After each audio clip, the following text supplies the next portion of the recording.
we met when we were students at Exeter University, and most of us were studying theatre there. It was a very practical course, so we were already, as students, kind of beginning to make things and to think about what our work might be like if we were to sort of be independent and beginning to make things. So that was the beginning, and while we were at Exeter, we already made a few small projects in different combinations of people. And then in the summer of 1984, we moved to Sheffield, so at the other end of the country. A group of us, I think at that time, 8 people, and basically set about trying to organise as a company and to make things. The name Forced Entertainment was, I don't think we knew quite what it would be in the end. I mean, as it's turned out, Forced Entertainment, which is this sort of combination of the idea of entertainment and the idea of the contract of theatre to sort of please and entertain, to entice. And then on the other hand, this word forced, which immediately brings problems and questions about who's being forced and for what reason.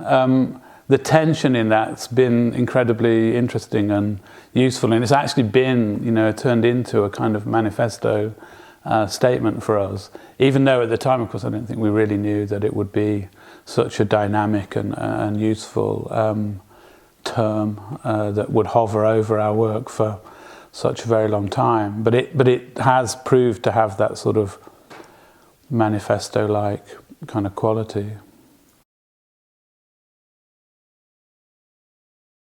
Yeah, the company's a weird kind of construct in a way, because it's clearly,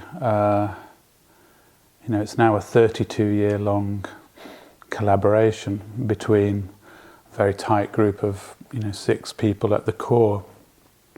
And because you don't begin a project like that with any sense that it will have such longevity or that you'll become so wrapped up with each other over such an extended period of time. That's like, it's like family. It's like long relationships. It's. I guess there are always professional relationships that go on for that long, but you don't know as you step into something like that it's going to be that way. And I think the work has been, strengthened by and made through all of those kind of personal relationships and stories that go through that length of time in people's lives. And in a certain way, it's the work is independent from that, and in another way, of course, it's completely bound up with that kind of life story of all of those people. Kate Valk, who's one of the performers with the Worcester Group in New York, wrote a very nice text about Forced Entertainment's work and seeing the company a couple of years ago now. And she said that one of the things she observed was that watching the performers on stage, there's a kind of quality of communication and understanding that is something you basically can't buy with money, only with time. And I think she obviously recognises that from their ensemble collaboration, which is also very long-lived. But I think it's recognising that sort of that quality of connection and understanding of the possibilities of a moment on stage, that level of communication, which I think, you get that by spending the time in the room and on the stage together. That's how it comes. I think the process is really specific. I mean, you probably, in experimental theatre practice or contemporary dance practice, performance making, you'll see versions of something like what we're doing, because I think there's something about the energy of a group of people in a room trying to make something that, you know, it has a pattern, it has a sort of a set of possibilities, I suppose. But I think that forced entertainment inevitably over 32 years has got its own take on what that might be, its own rhythm. We work a lot through improvisation, we work a lot through discussion, we record a lot of what we do in the rehearsal room, and we criticize what we're doing, and then we go back to improvising. So it's a sort of, I mean, you know, probably one of the most important things is that, I think two things. One is anything can lead. So it could be that a fragment of text is the big clue for this project. It could be that a piece of music is the big clue, or a movement, or a way of being on the stage. That's the heart of it. It's not that it's the script. It's not that it's the concept. It could even just be, you know, a gesture. And then the other thing I think that's really important is that ideas come from everybody in the room. And then once they're in the room, they get interrogated and transformed and, you know, argued about. But basically, anybody can put something on the table. And I think that's very important to the work, and there's a tension in the work that comes from that that's very dynamic, I think.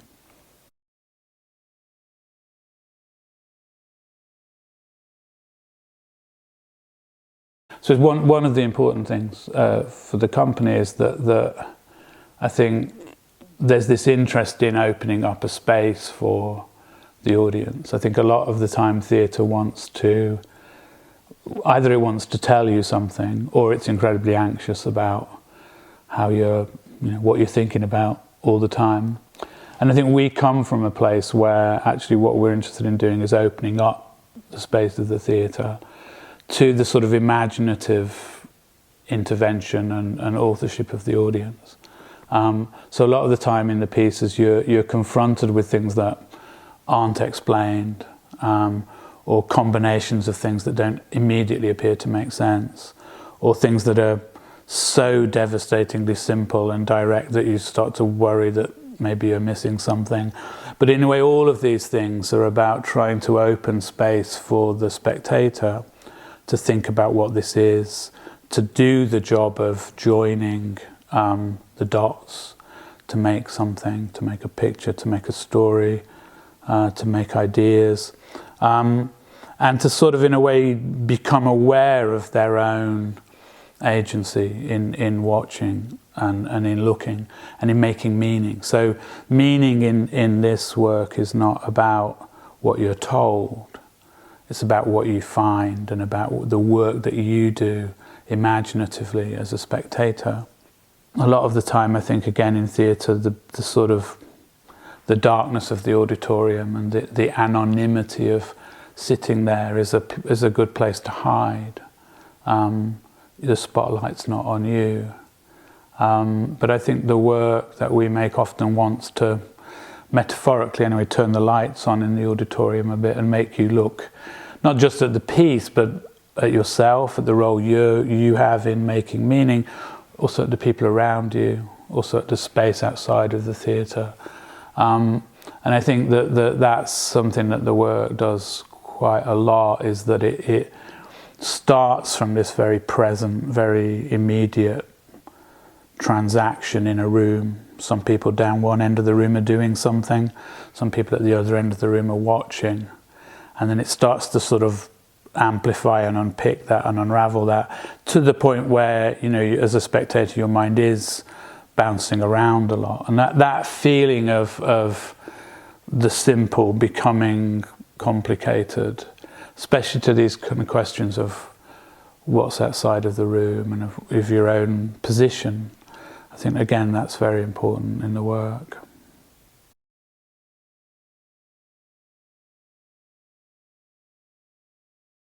Yeah, the theatre works often come from improvisation, and as a result of that they can have, because we seek it out also, quite a chaotic and sort of brash, slightly random sort of feeling to them, energy. But you know, the weird thing is that the theatre works, if they were made that way, they will have been, by the time they're being presented, they've been scored really heavily. So what was a sort of wild and chaotic Friday afternoon in the rehearsal room has become pretty machinic, i.e. people have learned when did they throw that bottle of water on somebody, and when did they wait 2 seconds and then say that, and when did that music come in, and when did that get thrown in the air. And so it, you know, it's a really weird mix of, like, in a way, a lot of freedom in the rehearsal room, and then a lot of studying videotapes and a lot of really trying to make things look like they're just happening now in a very chaotic way.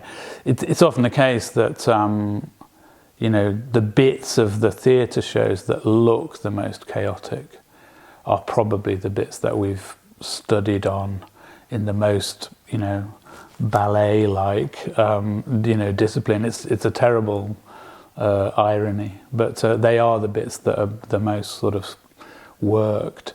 And then the longer pieces, the durational pieces, it's interesting because there we find a place for ourselves to, on the one hand, we're very restricted because the rules of those pieces are very simple. It's 2 performers asking each other questions over a 2-hour or a 6-hour period. It's 8 people telling stories over a 6-hour period. And the rules are very simple and they're very clear, so you're totally trapped in one sense. But having been totally trapped in that way, you're also completely free.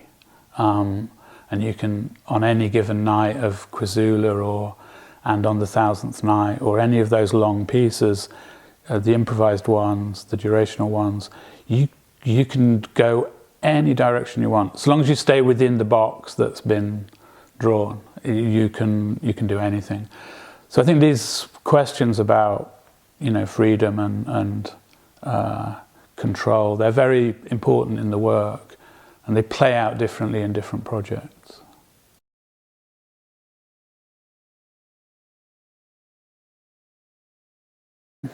Yeah, I mean, obviously it's an amazing award in and of itself, and it's the line of people who've won it in the past is, you know, it's an impressive list. You can't say otherwise. It's great, and I think we're, you know, excited because it recognises the work. That's great, but I think the fact that it's come to a collective. And it's come to a group that works in this particular way about group making and devising, improvising and so on.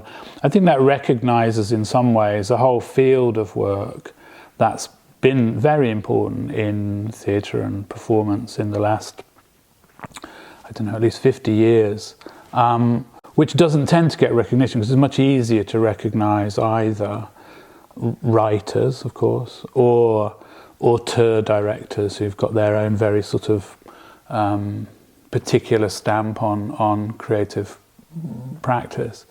And the group as a thing is always more nebulous.